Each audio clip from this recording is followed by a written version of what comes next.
Hi, Angel. Welcome to my channel. My name is Aurora, and this is a series that I am creating for myself. Over the next 30 days, I am committing to doing a healing practice where I show up on camera every day to document questions to myself for the purpose of self discovery and recovery of my spiritual being, my inner self, after going no contact. For clarification and background about myself, um, I went no contact a year ago from my parents and from friends, as well as from an ex. And all of this happened in 2021. So this all happened around the end of 2021 and it is now April 2023. And since then, I've embarked on so many different journeys in my life that I've literally lived and died maybe 3 times since I decided to end that chapter of my life and begin a new one.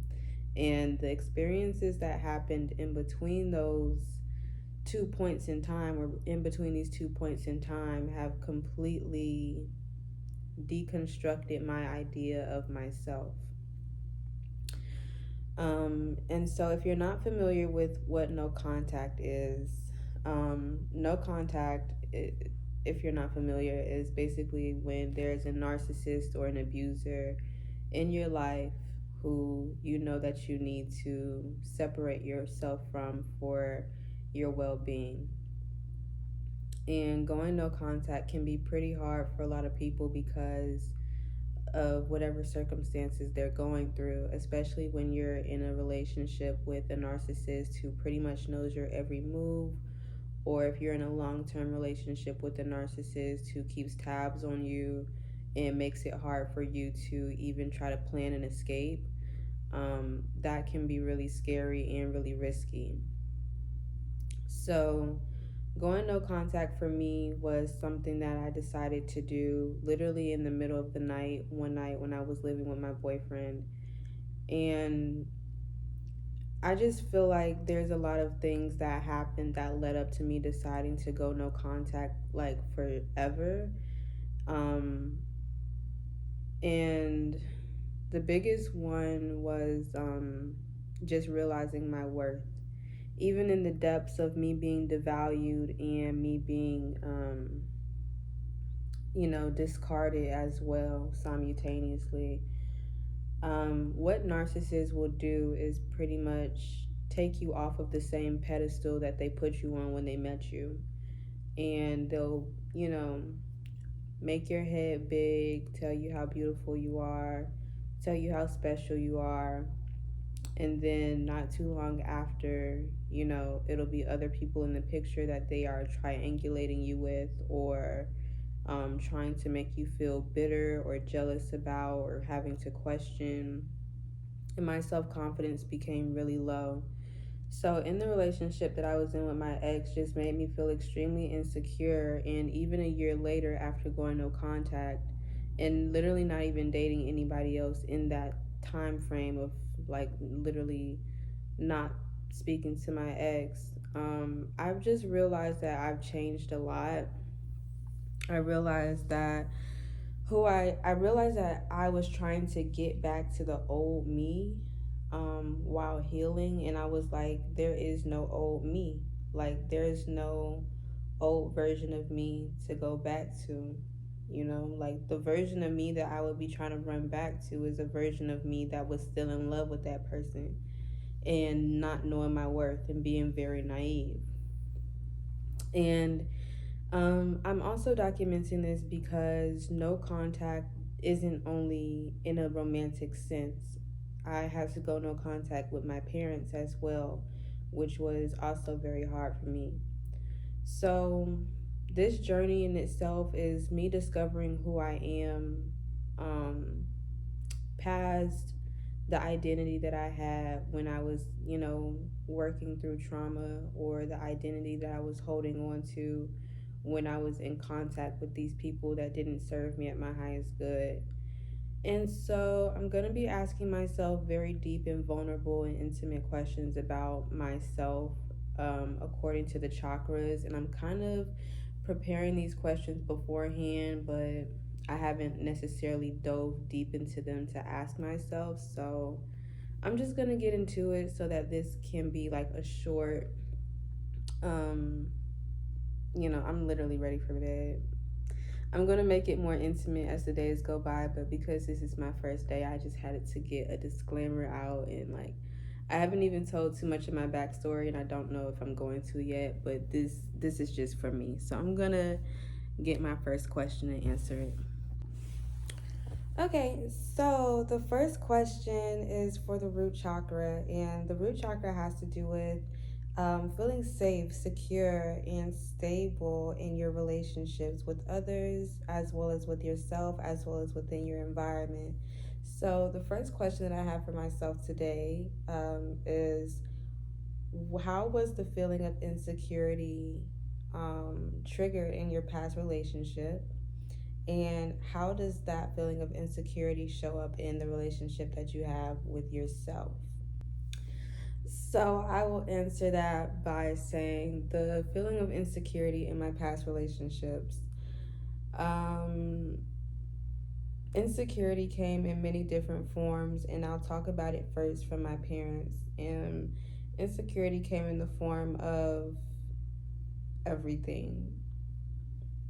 It came in the form of financial insecurity, emotional insecurity, physical insecurity, um, and yeah.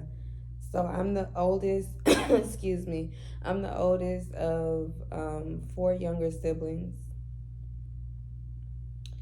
but three younger siblings as I was growing up. And being the oldest child definitely comes with a lot of responsibilities. And so when you're the oldest child, especially the oldest daughter, you have all these tasks and responsibilities that are being asked of you as the quote unquote role model of your younger siblings. And you kind of take on this parentified role of being like the third unspoken parent. Because I watched my parents go through so much financial insecurity, and I got my first job when I was like 15, working at a grocery store after school. So I kind of felt like their scarcity in money was my scarcity in money, and their financial insecurity was my financial insecurity.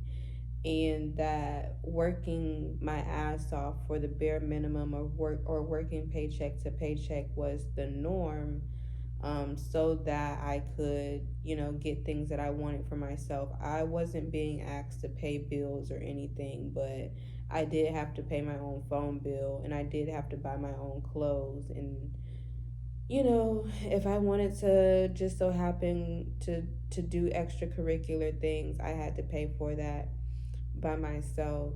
Um, but for the most part, that's what I thought was normal at my age. So when it comes to insecurity, I kind of learned about financial insecurity very early on. And then physical insecurity, I had always been skinny my entire life. And so my family always, kind of picked on me about that, and that made me insecure, but I also got picked on for it at school. Um, but I don't think being skinny, like, I think if the girls that get it, get it. Like, if you grew up skinny and people always say, damn, like, why you so fucking small? Like, why you so little? How old are you? Like, da da da, you need to get some meat on your bones, or you need to eat more. Like, I guess that did make me pretty insecure. But it wasn't, I don't know, I don't really think that really made me feel insecure, because I've always been very confident in myself, regardless, thank God. But physical insecurity, like, that was projected onto me a lot, the fact that I was skinny. So that did make me insecure, but like, I don't think it was one of those, or it's just one of those insecurities that just kind of rolled off my back. I didn't carry too much weight of that from other people's insecurities about how I looked in their eyes, but it did always piss me off.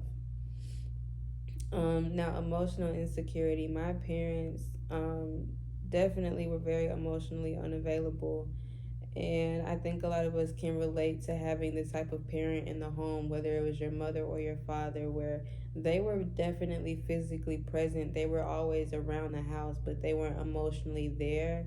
So it's kind of like having a phantom parent, like you know of them, but like you don't really know them because y'all never had a deep conversation about anything, or they were never there for you emotionally to actually like teach you how to be emotionally regulated, or when they were being emotionally involved with you, it was because they were fucking angry at you or they were beating your ass. So that's the type of emotional relationship I had with my parents. It was not really lovey-dovey so much. It was like just, it was kumbaya when we was cool, but then when folks wasn't, you know, it was just a lot of dysfunction. So that caused a lot of insecurity. And I say that to say that the dysfunction and the insecurity that was prevalent in my teenage years or my childhood life kind of set me up for the type of romantic relationships that I sought after. Um, the relationships that, like, all the relationships that I've ever been in my life have made me feel insecure in some type of way, whether it was embarrassing me in public or embarrassing me in private, belittling me in private. Um, I will also date people who, like, literally wouldn't show me off or take me on dates, but like would always put me on a pedestal in their life. And it just kind of gave, like, I don't know, like, to me it always gave like this person is so not confident in themselves that they also can't show me off. um and that also made me embarrassed for them and for me. And so that bred insecurity within myself, but also because I loved them, I was just like, like, I think the insecurity within myself made me want others to see themselves how I saw them. And I also wanted them to see me how I saw them. Like how you have so much love for somebody and you're like, I'll show you off in a heartbeat. But they don't do the same thing for you, and it's like, I love you, like, like, I'll show you off to the entire world, but when you see that somebody's not doing that for you, it definitely can make you very insecure, obviously. So in my last relationship, I will say that insecurity was brought up a lot because when I met him, I was already emotionally insecure. I had just got out of a relationship with someone prior to him. And so when I met him, I was just in a state of vulnerability, and it was just like a fresh ass breakup. And I had found out that he cheated on me. So obviously, I was extremely insecure. And when I met him, we're just going to call him Gerald. When I met Gerald, I was already very insecure, but you couldn't tell, but certain people, or more specifically narcissists, can smell the insecurity on you. I don't know how.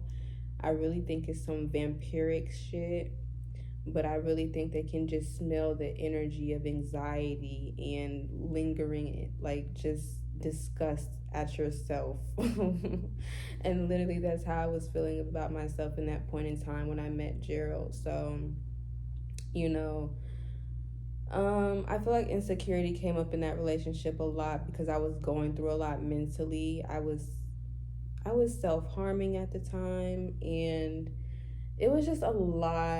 It was just a lot. So under the circumstances under which we met, I was just already like not stable. mentally.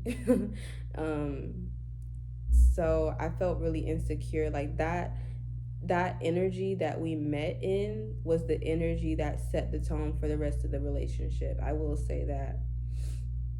Um, and yeah, because I wasn't emotionally or mentally stable or secure within myself, um, I guess I just let a lot of shit slide because I just didn't want to be alone. So, yeah, like it turned from a friends with benefits thing to a situationship to what are we to we might as well be together type of thing. And all throughout the time that I fucked with him, like I never really felt like he was cheating on me. I always had a saying like this, like he can't be cheating on me. Like he, why would he cheat on me? You know, like even though I was insecure externally, I'm not insecure, but I just always was like, he wouldn't cheat on me. He wouldn't do that. He's not that type of person. I don't know why I thought that. You know, I just be having high hopes and benefit of the doubt for anybody that I'm truly in love with, but I was just very delusional. And under the circumstances of which we met, I should have known that the way he approached me is the same way he could approach any girl at a club or at a party.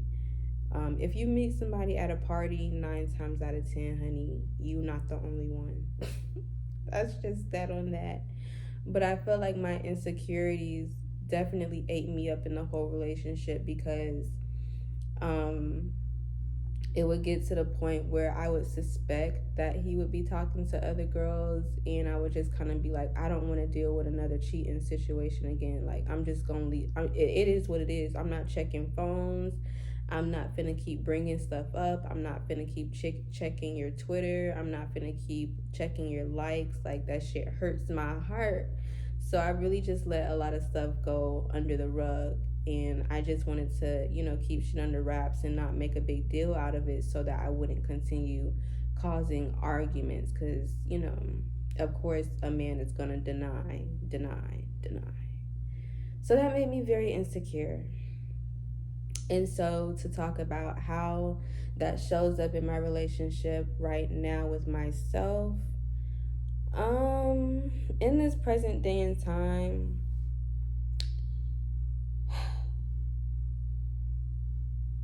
I don't feel that insecure.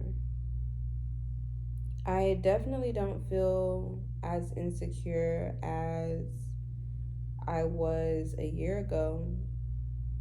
I know for a fact that my love language, not my love language, my attachment style is ambivalent or disorganized attachment style, and it's like also like anxious avoidant or something.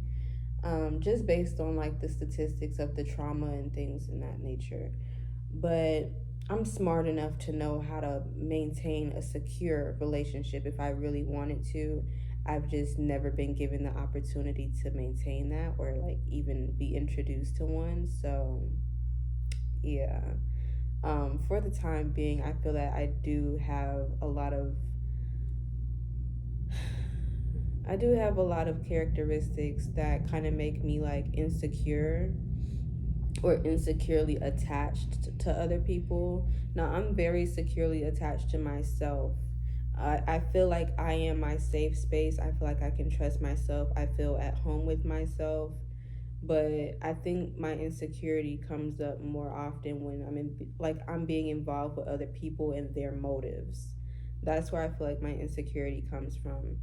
And it's just a sense of like not really trusting people, kind of having my walls up. I can even notice the fact that I crossed my arms when I started talking about this, that I have my walls up when it comes to other people, and I'm just very protective of myself now.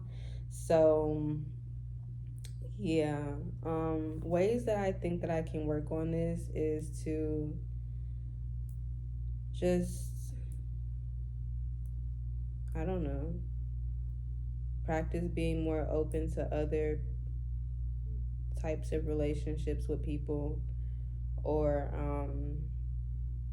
I mean, I do feel that I have a safe environment now to be myself in, especially like just moving into my new home. This is the first time I've ever had a space to be at peace. Like, I've only ever lived with other people.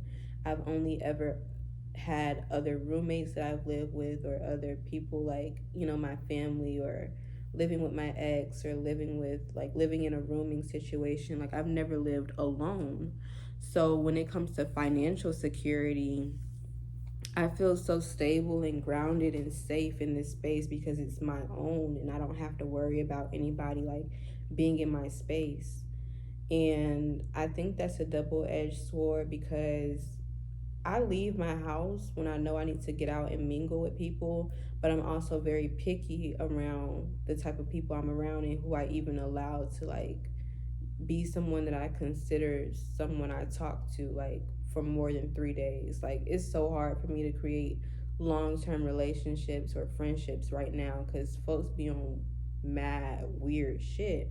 But then I realize everybody is a reflection of me. So if you think everybody being weird, it's you. You're the weird energy. You're the bad energy. And I think that it's just, that's why I started this diary, so I could reflect on what I even think is weird energy. And I think weird energy is when, just exactly what I said, I think weird energy is when people have ulterior motives for messing with you or wanting to be around you. I'm a Scorpio moon and rising. You not gonna tell me, you not gonna tell me that I don't know your intentions. I know your intentions before you even speak. I know your intentions as soon as you're walking towards me. So when it comes to me being delusional and me accepting people into my space, that's when I'm being like extremely naive, and that comes from my insecurities. But I think what those past insecurities have taught me is to be more guarded, and is to be more discerning, and is to be more protecting of my space. And so I don't really think it's a bad thing right now that I'm so iffy about who I allow into my space, because I can read people's energy so well. And I do try to give people grace, because I don't want to be reading people's I don't want to be reading people's motives off of um hurt, and instead of like just genuine intuition. But for the most part, I be knowing what I'm talking about. If I feel like somebody moving weird, they are. And I check myself too. And if I feel like I'm moving weird, you know, I'm going to give both of us grace so we can move through it. But if I really feel like my intentions are genuine and pure and you're moving weird, I just don't even have time for that. So I guess that's just all I have to say about that. When it comes to feeling insecure, I am not insecure. However, I do have my guards up. So my level of security right now is just me being at peace. I care a lot about my peace right now, and I am protecting my peace. And I feel that that's my main concern right now. So I feel like I've done a lot of root chakra clearing over this past year to help me like get more in tune with my chakras anyway. So my root chakra doesn't feel like the one that's hurt anymore. Now, if you would have asked me this question a year ago, I would have broke down in tears. But my root chakra feels very stable. I feel so calm and zen in my body now. I used to feel very um like my nervous system was just very dysregulated, and I used to always be on edge, very anxious, very like tense, and that energy is just now kind of leaving my body. So this, the feeling of security and safety within myself is just now dropping down into my physical body, and I think it's allowing me to navigate this relationship with myself in the present moment more intentionally. But when it comes to other people, that's something that I'm still kind of working on. So yeah, that was good. I enjoyed that.